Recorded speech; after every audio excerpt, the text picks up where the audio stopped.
All right, welcome to day number 4 of 5 of our 5-day productivity challenge. I hope that the last 3 days have been helpful for you in some capacity, that you've been able to take at least 1 or 2 things that you are actually applying into your daily life to help you become more productive. I know it seems a lot of the things that we're sharing is very basics, things that you've heard before, but I hope that in this kind of environment, in this community, you're able to start applying those things that you've heard over and over and over again, but you've kind of been procrastinating on doing. I think this is the perfect time to do it. So today I wanted to delve a little bit deeper into the science of your body and how it making sure what you're putting into it also contributes to your ability to produce more.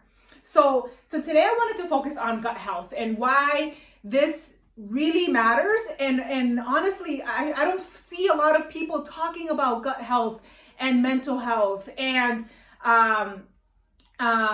performance and productivity. But I am going to take the time to tie these two together to hopefully open up your mind, educate you, and so that you can see, like, okay, what I put into my body actually is impacting my performance, my energy, my motivation. And I hear women or men also say all the time, I don't have motivation. I don't have motivation to do what I need to do. But today I want to challenge you to think differently, because those Doritos and that chocolate and all that coffee, you may think that sugar is helping you to kind of stay awake and alert, but it's actually doing the opposite in the long run. So I want to kind of give you guys a little glimpse into what a little bit of anatomy, not too much. For those of you that don't know, I have a background in nursing, so I love talking about evidence-based practice and the studies that are incorporated into our performance. And so when I am studying and looking for resources to share with my community, I want to make sure that I somehow tie it back to your performance. And so there's so much research out there in regards to gut health and how it contributes to a lot of things in our life: mental health, depression, anxiety, inability to lose weight, obviously. But now I want to tie it back to productivity and why that really matters. So I want to give you guys a little anatomy education, hopefully not too long, because I want to keep this video short. So I'm going to kind of speed through a lot of details and kind of give you a recap of how our brain and our gut works. So a lot of people think that, all the hormones that we produce in our body are produced in the brain. But that is a myth. A lot of the hormones that we actually need in our bodies, like melatonin, serotonin, are produced in the gut.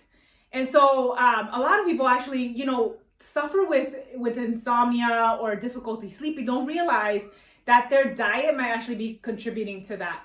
And so when we look at the gut, we have to understand how absorption works, how malnutrition works, and mineral deficiencies, nutrient deficiency works, because all those things are contributing to our inability to really function mentally. So there is a nerve that connects our brain to our gut. Now, this picture I have here looks like it's the esophagus. This is not the esophagus. So that's why I put on here the vagus nerve. It's just a very, very tiny nerve that goes from your brain to your gut, and it communicates, between both of them. The myth is that the brain is communicating to the gut, but the reality is that 90% of the communication happening between the gut and the brain via the vagus nerve, 90% of it is going from the gut to the brain. So that's why you've probably heard this term before, that the gut is our second brain. And so now they're realizing, wow, like our gut has a lot of impact in our overall body, and I can spend hours upon hours just talking about gut health. But today I wanted to talk about a few things that, our gut health contributes to, that we've already kind of discussed, and delve a little bit deeper with this, so that you can understand that what you're eating and what you're putting into your body really matters. I'll give you some tips on what things you should avoid, things that you should be adding into your diet, because it's gonna help you become more productive and perform better. It all ties back to our ability to have energy. And I hear all the time people say they don't have energy, and it's all tied back to the sleep and to the morning routines, all those things that we already talked about. So first thing that our gut really contributes to is our sleep. And so if you haven't been sleeping well, or have had issues for years on sleeping, you have to realize it's a vicious cycle. So when you don't sleep well, what that does to our gut is it activates the bad bacteria. So when you start multiplying bad bacteria in your gut, your body starts craving more of that. So you end up not producing enough of the melatonin hormones, the serotonin, the hormones that help you relax and sleep. And so then you're always tired. And so it's this vicious cycle. You wake up in the morning and then you put in more of the toxins you want to avoid. And so it becomes this vicious cycle that you can never break unless you understand how your body works so that you can interrupt those habits. So I want you to realize the circadian timing, and what I mentioned before, your bedtime really matters. The time that you go to bed matters. If you're going to bed at 1 or 2 in the morning, your body is not producing the hormones it needs in the gut in order for you to have restful recovery sleep. And so that's why, going back to what we mentioned about sleep, is that there's a key time to get the most recovery in your body, for your body to regenerate, and that's between 10 p.m. and 2 a.m. So that's why sleep is important when it comes to your gut. And again, you want your gut to perform at its best because it contributes to your mental performance. The other piece that I want to mention, and I'm going to grab my book real quick to talk about some things that you should avoid and things that you should include in your diet. But food really does impact how your gut does. And so our goal ultimately, guys, to simplify it, is to increase the good bacteria in our gut. Good bacteria is produced with whole-based foods, non-processed foods, non-packaged foods, right? And I'll get into more detail. But so when we are adding the toxins into our body, the bad bacteria grows. And so that causes bloating. It causes these little holes in your gut, which a lot of people deal with now. There's Crohn's, there's so many digestive issues people deal with now, and I can't think of them off the top of my head. But there's a lot of digestive issues people deal with, and they don't understand that a lot of their diet throughout their lifespan has contributed to that. And again, our gut is ask who is the driver here.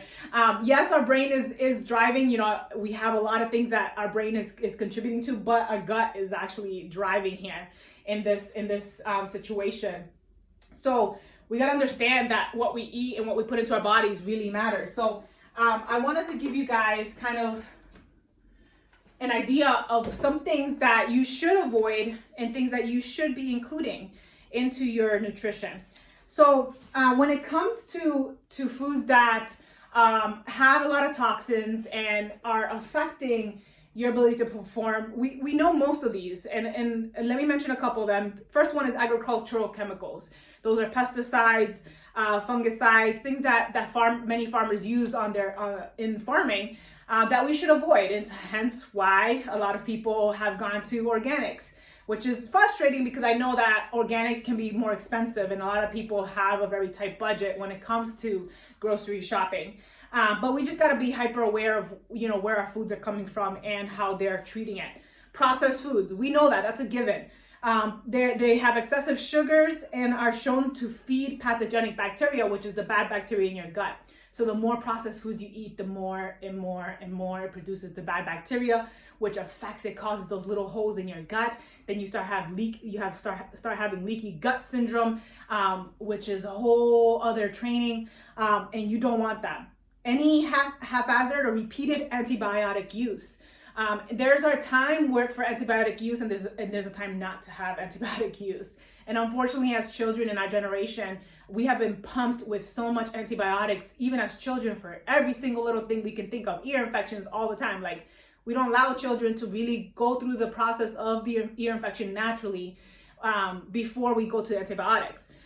we just go straight to it rather than just waiting a little bit longer, doing some natural methods to help us. And if you have any questions about that, just reach out to me, because I've used holistic approaches for my children to help them reduce the amount of antibiotics they've used. Chemical food additives and preservatives, anything that has preservatives, all that really is affecting your gut. And it's just all those chemicals are really damaging the pipeline. And so you got to be hyper aware of that. The last thing is chlorinated water. And I know that, we live in a country that thankfully chlorinates the water because it cleans it, but too much of chlorinated water has the opposite effect in our system, causing us to, again, it's like chlorinated water works like antibiotics. It kills the good and the bad bacteria. So we don't want to kill the good bacteria. We want that in our gut.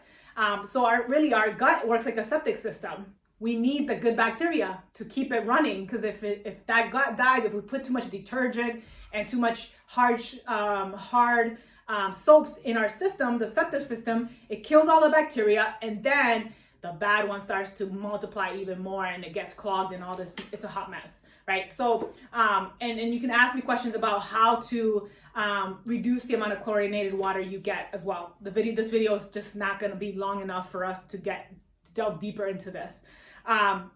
Now, for foods that we should be eating, I can go through the list of all the foods we should be eating, but here's the basics: whole base foods. I'm going to keep saying that. It's foods that are around the grocery store and not in the middle. That's it. Like, that's how simple it is. Like, I can literally list out all the foods: bananas, pumpkin seeds, broccoli, collard greens, mustard greens, oranges,